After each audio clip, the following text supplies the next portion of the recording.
రప్పా రప్పా Pushpa dialogue AP Telangana రాజకీయాలను ఊపుతుంది పో. మనం కొట్టిన డైలాగ్ ఇంత ట్రెండ్ అవుతుందని అల్లు అర్జున్ అన్న కూడా అనుకోని ఉండడేమో. మొన్న ఏపీలో రప్పా రప్పా డైలాగ్ ఎంత రచ్చయిందో చూసినాం కదా. ఇక ఇప్పుడు తెలంగాణలో కూడా నీ అవ్వ తగ్గేదేలే అనుకుంటా రప్ప రప్ప డైలాగులు కొడతాన్రు. పుష్ప 2 సినిమా ఇప్పుడు కనుక విడుదల అయి ఉంటేనా పబ్లిసిటీకి రూపాయి కూడా ఖర్చు పెట్టి ఎక్కరలేకపోతుండే కావచ్చు. గా తీర్ల పుష్ప సినిమాల డైలాగులను కొట్టుకుంటున్నారు పొలిటికల్ లీడర్లు. బన్నీ అన్న పుష్ప సినిమాల డైలాగులు చెప్తే లీడర్లు కార్యకర్తలు రియల్ లైఫ్లో ఆ డైలాగులను కొట్టుకొని గదవ కింద షెయిని రాసుకుంటా నీ అవ్వ తగ్గేదేలే అని తొడలు కొట్టుకుంటున్నారు. మొన్న ఏపీలో ఏమైందో చూసినాం కదా.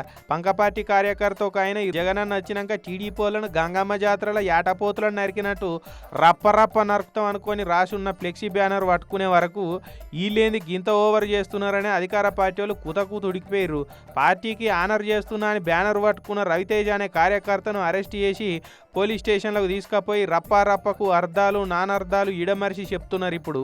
అయితే అక్కడ కాంట్రవర్సీ అయిన ఆ డైలాగునే తెలంగాణలో కారు పార్టీ కార్యకర్తలు కూడా బ్యానర్ల మీద రాసిరు. కాకుంటే తలలు నరుకుతామని వైలెంట్గా కాకుండా 2028లో రప్పా రప్పా 3.0 లోడింగ్ అని డీసెంట్గా రాసుకొని హరీష్ సార్కు వెల్కమ్ చెప్పిరు పటాన్ చెరువుల రైతు నిరసన కార్యానికి పోయినప్పుడు. పుష్ప సినిమాల డైలాగులను ఇట్లా పార్టీలోళ్ళు విచ్చలవిడిగా వాడేసుకుంటారని సినిమాలు కూడా అనుకొని ఉండరు.